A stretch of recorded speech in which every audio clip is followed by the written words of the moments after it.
Meternos ahora en el mundo productivo, ¿sí? Y más precisamente en el mundo de la ganadería, con una de las personas, ¿sí? Uno de los profesionales que estuvo disertando, que estuvo brindando una charla dentro del ciclo de charlas técnicas justamente de la Asociación Rural de Chivilcoy. Bueno, lo voy a presentar como médico veterinario, pero en realidad es un montón de cosas, porque también es asesor, porque también es productor. Guillermo Sepielac, muchas gracias por haber venido aquí a la mañana del centro. ¿Cómo estás? Muy bien, ¿cómo estás, Eduardo? Buen día. Bien, bien. Bueno, ¿qué te ha llevado de... Vamos a retroceder el tiempo unos días atrás. ¿Una semana más o menos? Y el ¿Una semana? martes, sí, Una una semana. semana. Bueno, ¿qué te has podido llevar de lo que fue la charla técnica? Porque, bueno, concurrida, ¿sí? ¿Hubo inquietudes por parte de los productores? ¿Te han preguntado cosas? Sí, sí, bueno, la verdad que rescato varios puntos. Primero, una muy buena organización de parte de la rural, la comisión directiva en general, muy bien organizado.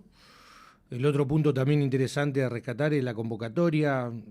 Sabemos que Chivilcoy, y después la charla que me siguió, que habló del tipo de suelo y demás, tiene mucha superficie ganadera. De hecho, hay mucho productor ganadero, pero productor mediano a chico. Pero bueno, en definitiva, las veces que hemos armado o que se hacen reuniones de ganadería, no suele haber la convocatoria que hubo. La verdad que estuvo muy bueno. Y posterior a la charla, sí, hubo unas cuantas consultas y de hecho está ahí todavía sigue teniendo algunas repercusiones, sí. Y todavía hay, claro. Sí. ¿Cuáles son las más frecuentes que has recibido? En Eh, esta época, ¿no? Complicada. Mira, un poco el objetivo de mi charla fue tratar de que el productor haga su propio diagnóstico de situación, les brindé algunas herramientas para que ellos a campo puedan determinar cómo está su rodeo, sabiendo que faltan, 15, 20 días para largar con los servicios. Entonces, Claro. faltan 15, 20 días para largar con el servicio y como que la situación no se tiene en claro con respecto a la primavera que tenemos, ¿no? Previo estábamos hablando de que muchos hablan del niño, pero la realidad es que el niño todavía no está del todo, por Sí, lo sí, menos todavía, o sea, precipitar no precipitó en la cantidad que se estaría necesitando. No. Y en los lugares donde llovió, la realidad es que tampoco el pasto, no llovió pasto, ¿viste? No. Se ve un poco más verde los campos, sí, se ve más verde los campos, pero mirá, los kilos de materia seca por hectárea están muy bajos todavía, 8, 9, 10 kilos, algunas pasturas menor todavía, la temperatura se ve que no es la adecuada, bueno, no me voy a meter en terreno agronómico, pero en general es como que es muy incierta la primavera que vamos a tener. Y bueno, las consultas respecto a los que han logrado un diagnóstico, ven sus vacas que están pobres saliendo del invierno, que sería una situación relativamente normal, terminar el invierno con una condición corporal baja. El tema es que le prendí un poquito la alarma de decir, con esa condición corporal los resultados no van a ser muy buenos si no están las condiciones. Entonces, bueno, ahí empiezan la ida y venida con los productores. Te has encontrado con esta situación, estimo, ¿no? Digo, de tener animales, sí, con una condición corporal no adecuada en este último tiempo. Mirá, sí, te diría que en la mayoría de los casos sí, porque no es una sequía normal desde el punto de vista de que no fue un año, sino que fue el arrastre de tres años consecutivos Sí, de sí, sequía. sí. Entonces, por un lado hay mucho productor que achicó su rodeo porque no pudo hacer la reserva, porque ya el año anterior no le había ido bien con los servicios, por varias razones se achicaron los rodeos. Y así todo, achicando rodeo, la vaca no tuvo comida durante el invierno. O sea, la producción, las reservas fueron pobrísimas y la producción de pasto muy baja. Entonces, hoy lo que me toca ver en general son rodeos que están en condición corporal bajas, más baja de lo que uno esperaría a la salida del invierno. Cuando me refiero a baja, por debajo de 2,5 en una escala del 1 al 5. Y bueno, con ese panorama, la verdad que uno no es muy optimista respecto a los resultados reproductivos, ¿no? Claro, sí, porque, bueno, se viene la primavera y se viene la época de servicios. Exacto. ¿Sí? Sí. Y el tema, bueno, la incertidumbre también en cuanto a la preñez. Es que, bueno, el principal objetivo de un ganadero, de un criador, es tener un ternero por vaca por año.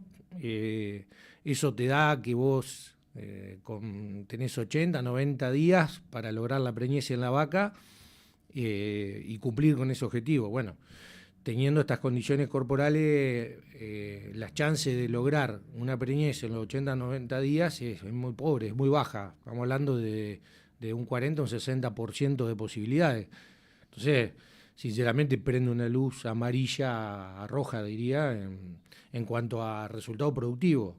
Entonces, la idea es tratar de ver qué se puede qué se puede, básicamente, en base a recursos, recursos forrajeros, económicos y a estructuras, ¿no?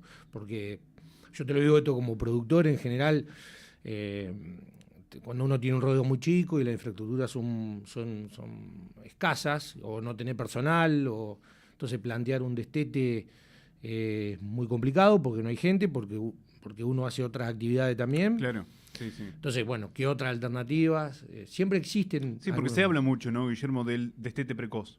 Pero, ¿cómo se continúa después? Sí, en realidad el proceso seríamos más detallado, o el lugar donde mayor riesgo puede haber son los primeros días post-destete, donde uno tiene que hacerle aprender a un ternerito a comer, depende también la edad del ternero. Yo un poco lo explicaba, me ha tocado hacer destete con terneros de 15, 20 días en adelante, obviamente son terneritos que dependen mucho de la leche de la madre, entonces el manejo es más minucioso y hay que estar más arriba. Y después terneros ya de 70, 80, 100 kilos, en los cuales el destete es más simple. Esos primeros días post-destete son estresantes para el ternero, pero rápidamente, hoy por hoy, con la tecnología que hay en nutrición y demás, se logra acomodarlo y llevarlo para adelante. Pero eso requiere mano de obra y requiere infraestructura. Claro. Esa es quizá la principal limitante con la que me toca chocarme, ¿no? Que no hay estructura, no hay corrales o no hay gente, y bueno, ahí es donde quizá lo mejor sería hacer un destete precoz, pero no es lo que se puede hacer. Un poco lo que la realidad con lo que uno se lleva después en el campo, ¿no? Claro, sí. En la teoría, digamos, podría hacerse. Ahora después te encontrás con la práctica. Exacto. Y si no se puede llevar a cabo. Exacto. Y bueno, ahí surgen estas otras estrategias que son los destetes temporarios, o tratamientos también con hormona, como lo explicaba, o la combinación, que tiene muy buenos resultados. Y si no, creo que a la larga también hay que ver de integrarse y ver de qué forma uno le puede encontrar la vuelta con otros productores o para ese ternero livianito que necesita un trabajo, un manejo particular y que por ahí el filotero no lo lleva porque, a ver, un ternero de 100, 120 kilos, 140 kilos, el filotero lo tiene que manejar de una forma muy particular, lleva una recría, lleva otros tiempos. Y bueno, son eslabones en la producción que en Argentina todavía no están del todo aceitados y en otras partes del mundo sí, en las cuales existe la posibilidad. Pero bueno, vamos a lo real, hoy lo concreto. Claro, sí. Por otro lado, Eduardo, no nos olvidemos de que la demanda de recursos forrajeros en general ha sido exprimida por una cuestión de que el tambero está en la misma situación, el invernador está en la misma situación y de 3 años. Y no es solo Chivilcoy o provincia de Buenos Aires, Entre Ríos, Córdoba, Santa Fe. Sí. Entonces, los lugares donde se suele traer mucha reserva, que es de Córdoba, no hay muy poquito y los costos son muy elevados. La verdad que toca bailar con la... Sí, es complicado, sí. ¿Y cómo se manejó, digamos, el aspecto nutricional, ¿sí?, dentro de este contexto que estás planteando? Bueno, mirá, en los casos donde tengo bastante influencia con los productores, pudimos en cierta forma cubrirnos, hemos implementado y en muchos casos picado de maíz, ese recurso estuvo, porque lamentablemente al chacarero vecino por ahí no le ha ido bien y esa planta de maíz no iba a tener grano, entonces se ha llegado a concretar de que el productor ganadero pueda comprar esa planta y picar y embutirla y sea un recurso forrajero que tiene como característica nutricional el aporte de fibra y algo de energía y más pobre en proteína, pero con una leve suplementación se ha logrado tener un muy buen balance nutricional. En esos casos estoy viendo rodeos que están saliendo del invierno en otra situación, con otro peso de ternero también, porque no nos olvidemos que la leche que sintetiza la vaca la genera en base a a lo que consume y parte de reserva, ¿no? Sí. Entonces, una vaca que está comiendo bien o que está siendo suplementada genera mayor cantidad de leche y por lo tanto el ternero tiene otro peso al destete. De hecho, ahora estamos realizando un trabajo con el INTA de acá de Saladillo, Seba Maresca, y están trabajando justamente con suplementación proteica en vaquillona, o sea, en vaca de primer parto, y el efecto del peso del destete y cómo queda esa vaca también. Hay bastante información, por ahí falta información local, que es la que está generando. Una buena parte de la presentación que hice es trabajo hecho de acá, de Cuenca del Salado, o sea, somos Claro. Sí, vecinos. sí. Somos vecinos, claro. Sí, está bueno tener la información local, regional, Claro, para claro. trabajar con ella. Sí. Porque por ahí la idiosincrasia es diferente en relación a lo que puede llegar en otro punto del país, ¿no? En algunos son similares, porque también, como recién decías, hay otras provincias que atravesaron la misma dificultad que la nuestra, pero en otro quizás la realidad es diferente, ¿no? También porque muchas no son provincias ganaderas. Sí, y porque las condiciones ambientales no son las mismas, Claro. porque las razas bovinas son diferentes, porque los momentos son diferentes. O sea, nosotros estamos hablando de entrar a la primavera, en el norte hablan un mes antes de la primavera y otros recursos forrajeros. Entonces, está bueno tener esa información local. Hay mucha información que se puede llevar o prorratear en distancia. O sea, podemos hablar de trabajo científico hecho en Estados Unidos perfectamente, pero obviamente que la información local avala y complementa a esa información que existe, ¿no? Sí. Y en estos últimos años, ¿sí? en materia de nutrición, ¿sí? animal, digo, ¿en qué se fue evolucionando? ¿Con qué se fue llegando? Digo, puntualmente para lo que es el rodeo, lo que es el ganado. Mirá, la información creo que pasa en todos los rubros. Yo supongo, yo hablo mucho de todos los rubros, pero en realidad refiriéndome a lo que es veterinario, nutricional, respecto a lo que es inmunología, además se ha avanzado muchísimo. Ya del manejo del genoma como se maneja hoy por hoy, la información va más rápido, los trabajos de investigación son más fieles de entender y de comprender. Se viene trabajando muchísimo en lo que es bienestar animal.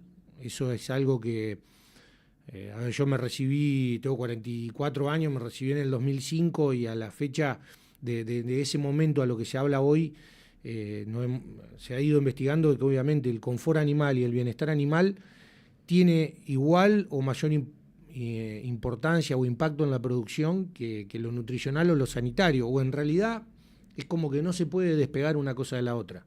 Uno puede esperar un buen resultado productivo por más buen balance nutricional si el confort animal no es el adecuado y si sanitariamente no está bien. O sea, es como que se le está dando mucha relevancia a eso.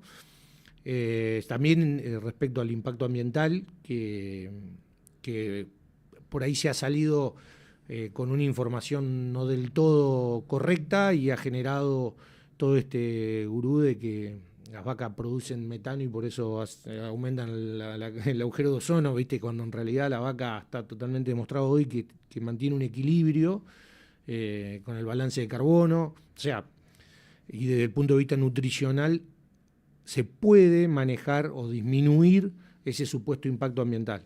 Así que sí. Hubo cambios, por supuesto, y hubo que adaptarse también, ¿no? Lógicamente. Sí, y lo bueno... Bueno, y la tecnología ni hablar, ¿no? De los avances, porque ya si nos metemos en el mundo de la tecnología, también recién lo decías, ¿no? Sí. Mirá, hoy me toca trabajar mucho con rodeo de vaca lechera, donde por ahí se lleva un manejo más puntilloso, si quisieras ponerle, en los cuales hoy tenemos caravana electrónica, collares donde miden rumia, tiempo de rumia, cuánto se desplaza, cuánto consume, cuánto tiempo se echó, cuánto tiempo se paró. De hecho, se ha incorporado y cada vez más el sistema robotizado de ordeñe, donde encima hay sistema robotizado que la vaca se ordeña porque quiere, no porque la llevan, ¿no? Claro, voluntario. Sí. Y bueno, eso nos enseña mucho el comportamiento animal. Nos está abriendo un mundo de información que no se manejaba. ¿Sí? ¿Cómo fue el trabajo? Ahora que me abrís la puerta voy a pasar, Guillermo, porque estuvimos charlando un poco de cómo se llega a este momento, digamos, del servicio. Ahora te pregunto, ¿no? En relación a lo que me estás diciendo, digo, ¿cómo fue el trabajo con las vacas del tambo? ¿Sí? Para la producción, porque recién estabas hablando de la producción de leche para tener un buen ternero. Sí. Un ternero más gordo, un ternero más sano, digo, desde el punto de vista de producción. Y en estos años también de escaso recurso, ¿no? Forrajero, pasturas, ¿cómo se trabajó?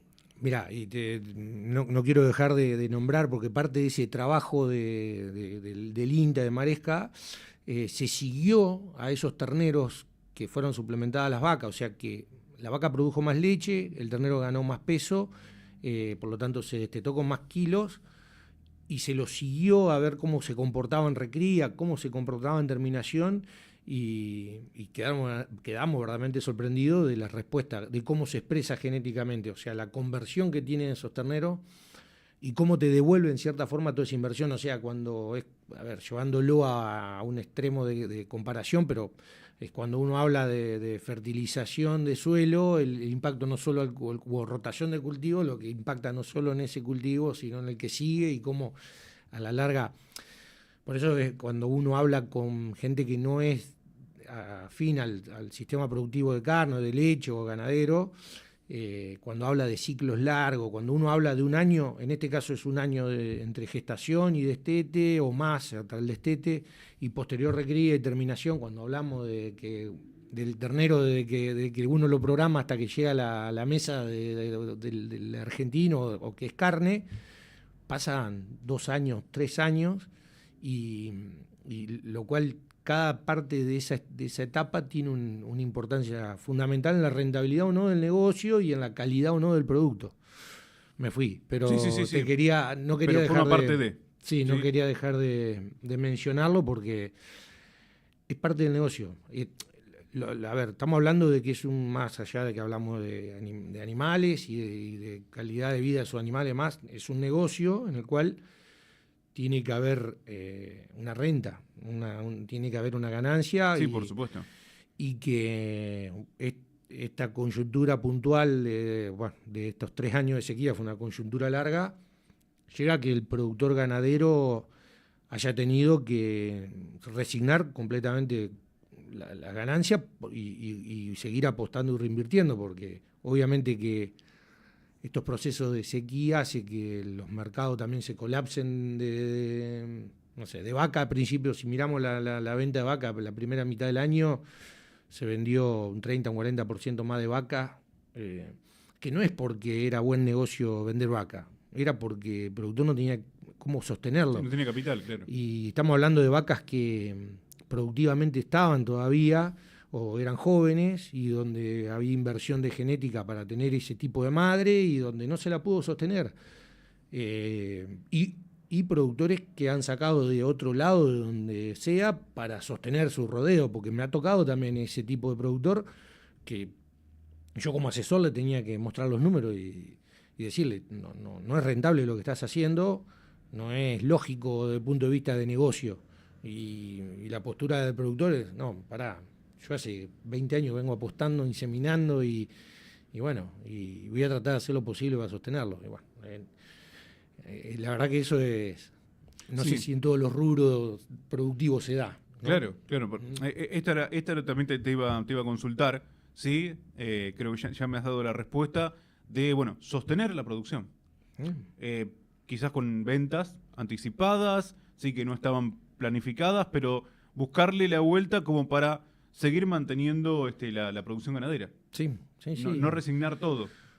Es así, y ahora te cambio para el lado de la lechería, si querés, que también tengo bastante roce, y en realidad quizá antes que como asesor de productor de carne, pero la lechería es, si vos analizás de 10 años, uno es rentable, muy bueno, 2 o 3 estás ahí en un break-even, ahí en un balance, y después los otros son, ahora entramos en una etapa donde los commodities empiezan a volar y en relación al litro de leche, o sea, los alimentos están cotizados en dólares y la leche se vende en pesos. Sí. Y tampoco es culpa del que vende alimentos, es una cuestión de que el mercado es así y está desacoplado de la realidad. cuando vos querés manejar algunos factores donde no podés manejarlo. O sea, hablo puntualmente de alguna maniobra económica o política que hacen que el productor lechero se encuentre hoy que, no sé, que el kilo de un alimento salga a $130. Y yo sí, ¿cómo 130? Perdón, $330 la tonelada. Y yo, Claro, bueno, sí, sí, pero sí. pará, si la leche a mí me la pagan 100 pesos. Y el aumento de Siglea fue del 4%, no sé, y vos decís, pero los cereales subieron un 20%. Bueno, la realidad que se pone cuesta arriba, se Sí. pone muy cuesta arriba. En relación a lo que recibís y después lo que tenés que sacar Exacto, del bolsillo, ¿no? exacto. Y que, un poco más filosófico, ¿no? Pero el productor lechero o el de carne genera muchísima mano de obra y genera muchísima riqueza local. Que eso tendría que ponerse también en la balanza. En un tambo trabajan muchas familias, después trabajan la quesería, después trabajan o sea, y eso compite Es una cadena. contra quizá la agricultura y sin ir en contra, al contrario de la agricultura. Yo soy un tipo que pienso que tiene que ser mixto y la misma. Pero bueno, la realidad es que hace que mucho establecimiento desaparezca o venda las vacas y se dedica a la agricultura o alquile el campo. De hecho, Chivilcoy en sí, de 30 a 40 años a la fecha, ha bajado sustancialmente la cantidad de Sí, tambos. bajó mucho, Hoy, sí. no sé, deben quedar 6, 7, 8 tambos en la zona, ¿no? Del partido de Chivilcoy. Sí, cuando Mm. antes teníamos unos cuantos. Y en las Era, localidades también, por supuesto. bueno, no, era una cuenca, era parte de la cuenca lechera Abasto y era muy fuerte, ¿no? Ni hablar. Bueno, estuvimos hablando en relación a, bueno, que se viene la primavera, que se viene la época de servicio, y cómo se puede venir la época también pensando en el tambo, en la producción. Mirá, ¿Cómo se trabaja en esta época? los tambos no escaparon a la realidad que planteábamos hoy de la sequía. Quizá el tambero, y sobre todo los que han sobrevivido, son ya empresas bastante más organizadas. Uno hace un presupuesto forrajero, o sea, sabe la cantidad de forraje de pasto que va a necesitar, la cantidad de, bueno, silaje, heno, hace una presupuestación de lo que es verdeos y lo que es pastura. O sea, a esta altura del año ya diríamos que hemos atravesado la parte más difícil en el tambo, ¿no? Que es el invierno. Ahora arranca la primavera, ya con pasturas que ya vienen de varios años, de rotación y demás, en lo cual lo que me toca ver en línea general es que la mayoría de los tambos hoy estamos con una buena oferta de pasto, en los cuales este año particularmente nos ha tocado trabajar con muy poca reserva de silaje, porque los silajes o no se implantaron porque nunca llovió, Sí, o lo poco que se sembró, en vez de rendir 30, 40 toneladas, rendió 10 o 12. Entonces, en vez de dar 15 o 20 kilos de silo, hemos dado 5.